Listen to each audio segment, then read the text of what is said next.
Sobat BUMN Track, saat ini saya sedang bersama dengan Direktur Utama PT Askrindo, Bapak Priastomo. Selamat pagi Pak Priastomo. Pagi. Apa kabar Pak? Alhamdulillah baik. Alhamdulillah baik. Selalu sehat dan selalu semangat ya Pak? Ya, siap. Oke. Harus dong. Ya betul. Pak, bicara tentang Askrindo, mungkin yang banyak terbesit di benak kita adalah terkait penjaminan kredit atau UMKM atau KUR seperti itu Pak. Mungkin Bapak bisa menjelaskan sebenarnya lini bisnis Askrindo itu seperti apa, lalu bisnis-bisnis penunjangnya juga seperti apa Pak? Jadi sesuai dengan kewenangan yang diberikan oleh pemerintah ya pada Askrindo itu adalah Askrindo punya lini bisnis yang utama itu penjaminan terhadap kredit program. Penjaminan kredit program itu baik terhadap program KUR maupun terhadap program PN. Nah, program KUR dan program PEN ini dari bisnis Askrindo mencapai 82 sampai 84% dari total bisnis Askrindo. Di samping itu, Askrindo juga memiliki bisnis yang lain sesuai dengan izin usahanya ya sebagai general insurance. Jadi Askrindo punya bisnis asuransi umum seperti asuransi umum untuk mengcover aset, ya, kemudian dari sisi penjaminan finansial, ya, contohnya seperti bond, garansi, garansi. Kemudian juga memberikan penjaminan terhadap asuransi kredit, ya. Asuransi kredit untuk perdagangan maupun asuransi kredit untuk modal kerja, itu semua bisa diberikan oleh Askrindo. Askrindo tumbuh dari itu semua. Sebagai anggota dari Indonesia Financial Group atau IFG, apa sih Pak peran Askrindo dalam program penjaminan atau pembiayaan nasional Pak? Baik, jadi tadi sudah saya sampaikan ya program utama yang sangat fundamental buat Askrindo adalah penjaminan terhadap kredit program ya. Tetapi ada hal lain yang menurut saya itu sangat penting buat Askrindo di dalam mendukung pengembangan UMKM adalah bahwa Askrindo ini sebetulnya fungsi yang lain adalah fungsi utama yang lain adalah memberikan penjaminan kepada para debitur UMKM baik yang visible maupun yang belum bankable. Ya, artinya belum visible maupun belum bankable itu buat para pemula UMKM maupun UMKM yang belum punya jaminan. Jadi dengan adanya Askrindo sebagai penjamin, itu mereka bisa mendapatkan pembiayaan modal dari perbankan. Dan itu sangat penting karena dengan adanya tambahan modal dari pembiayaan perbankan ini, para UMKM ini akan bisa tumbuh dan berkembang. Dan itu yang membangun UMKM di Indonesia terus tumbuh. Itu yang sangat penting yang saya sampaikan. Jadi Askrindo itu perannya sangat bagus di dalam pengembangan UMKM di Indonesia ya. Oke, baik. Lalu Pak terkait inovasi digital atau teknologi itu kan penting dilakukan ya untuk mempercepat bisnis proses. Apa saja yang sudah diterapkan di Askrindo baik terkait bisnis, operasional maupun mungkin strategi pemasaran dan lain-lain Pak? Baik, jadi kita Askrindo itu selalu melihat bagaimana lingkungan industri, bagaimana menjalin hubungan yang baik dengan mitra, dan juga bagaimana membangun layanan yang lebih baik dengan perkembangan dunia industri saat ini. Nah tentunya dari sisi itu Askrindo berusaha untuk melakukan pengembangan dan perbaikan baik di internal maupun di dalam layanan. Di internal sendiri kami sudah sejak tahun 2021 mengembangkan sistem Askrindo, ya. Sistem Askrindo itu perbaikan dari sisi proses bisnisnya. Kemudian berlanjut di 2022 ini kita melakukan perbaikan dari sisi konsep akuntansinya, sehingga proses bisnis dan konsep akuntansi nanti terintegrasi dalam sistem yang baik. Hal ini akan menjadikan kita bisa update real time terhadap kinerja dan juga di dalam layanan kepada para mitra itu menjadi lebih baik. Yang kedua, secara eksternal kita juga membangun konsep digital dan aplikasi yang bisa host to host dengan para mitra terutama perbankan. Karena apa? Asrindo sebagai penjamin kredit dan penjamin asuransi itu nggak bisa bergerak sendiri. Ya. Kita itu selalu berada di belakang bank. Jadi bank menyalurkan kredit, memberikan pembiayaan, kita berada di belakang bank untuk bisa memberikan asuransi kredit, asuransi kredit perdagangan, bank garansi. Nah, supaya layanan menjadi bagus disebarkan, maka kita membangun aplikasi yang bisa terciptanya host to host dengan perbankan.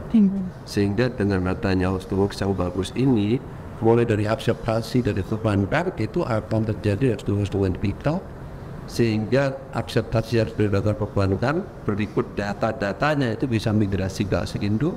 Asrindo punya data warehouse, data tadi tersimpan juga di sistem Asrindo, dan begitu akseptasi sudah keluar dari Asrindo otomatis bisa terbit polis. Jadi bisa one day service gitu. Artinya apa?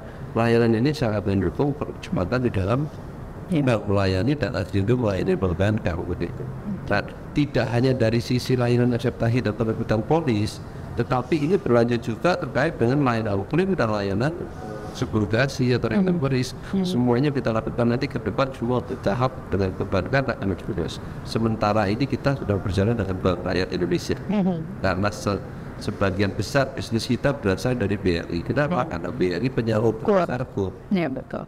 Oke, jadi digital ini memang mempercepat proses ya Pak ya, dan real time juga jadi akuntabel ya Pak. Baik, dan Asrindo juga melakukan program edukasi dan literasi Pak untuk pendampingan UMKM, begitu ya Pak. Mungkin bisa diceritakan bagaimana sih Pak proses dan tujuannya seperti apa? Ada dua ya. Yang pertama edukasi dan sosialisasi yang langsung itu dilakukan untuk bagaimana masyarakat itu di seluruh Indonesia itu mengenal pentingnya asuransi. Itu kita biasanya datang di beberapa kegiatan di provinsi maupun kabupaten bersamaan dengan kegiatan yang dilakukan oleh gubernur atau Pemda setempat atau bupati, kita masuk dan memberikan literasi terhadap para UMKM pentingnya asuransi, penjaminan kredit maupun bank garansi buat UMKM ya.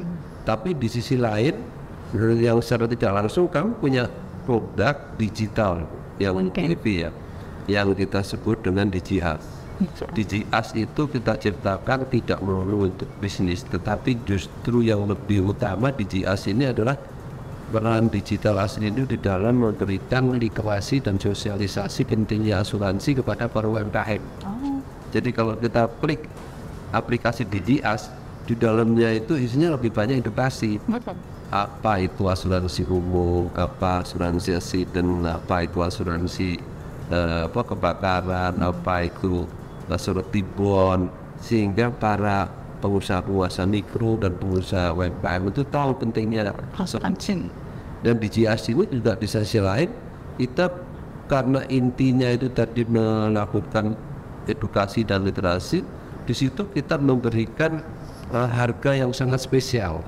Artinya memang ditujukan pelaku bisnis di mikro, di mana pelaku bisnis mikro yang mungkin punya pasar-pasar di lapak-lapak, pasar basah, mungkin modalnya nggak banyak, dia mungkin cuma 10 juta, 5 juta, dagang makanan singkong, sayur dan sebagainya.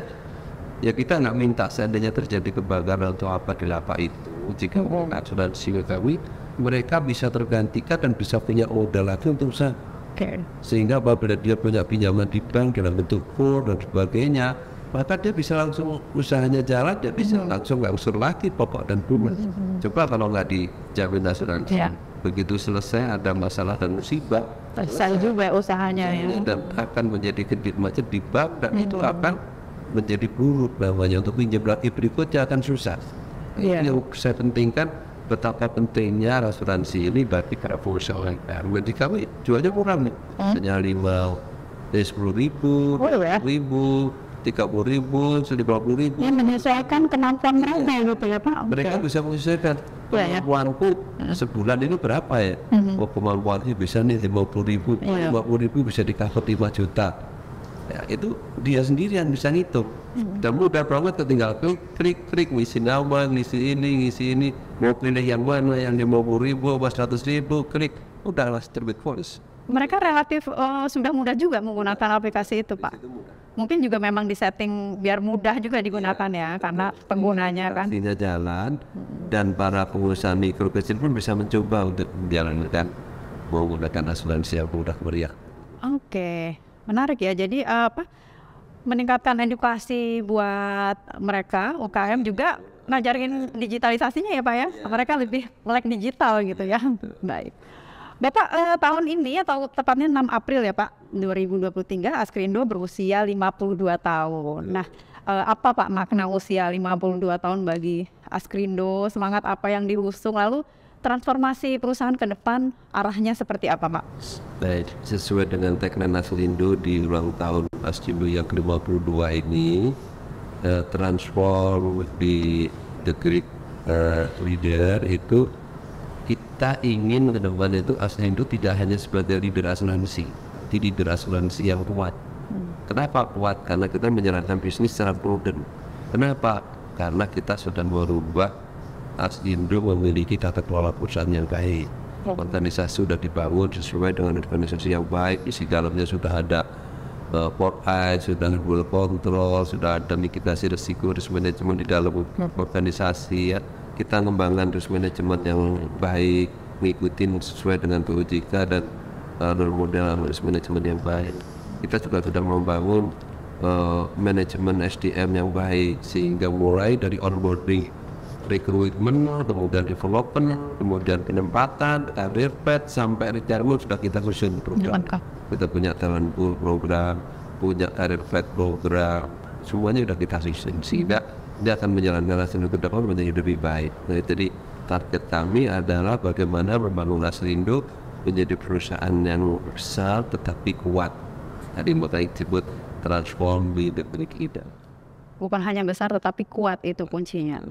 Baik, itu kan visi atau misi secara umum ya Pak ya, sebagai sebuah perusahaan. Nah, ini saya mau nanya juga dari Bapaknya sebagai seorang leader di Askrindo. Apa sih impian terbesar Bapak bagi perusahaan ini? Lalu mungkin legacy apa yang ingin Bapak wariskan kelak untuk Askrindo Pak? Baik. Jadi ya saya kalau ditanya mimpi, saya ingin Askrindo menjadi terbesar di Indonesia, bahkan bisa menjadi terbesar asuransi umum se-Asia Tenggara. Kalau ditanya mimpi saya, dan saya yakin Askrindo bisa ya, dengan bekal jaringan yang sudah ada, dengan bekal para SDM yang sudah cukup banyak, dan program-program pengembangan SDM yang bagus. Saya yakin ke depan SDM Askrindo akan bekerja dengan karakter akhlak yang baik, dengan loyalitas yang tinggi dan militansi yang tinggi ya, karena bisa diperhatikan bagaimana besar terhadap timur. Oke. Jadi itu yang saya harapkan ke depan Askrindo akan mendapatkan pertumbuhan yang signifikan menjadi lebih baik. Oke. Semoga semuanya bisa terwujud sesuai dengan target-target yang sudah dirancang sejak dini ya Pak. Baik, demikian perbincangan kami dengan Direktur Utama PT Askrindo, Pak Priyastomo, dan sampai jumpa dalam program CEO Talks berikutnya. Selamat pagi. Selamat pagi. Terima kasih Pak Pri. Pak Tomo ya, apa? Oke.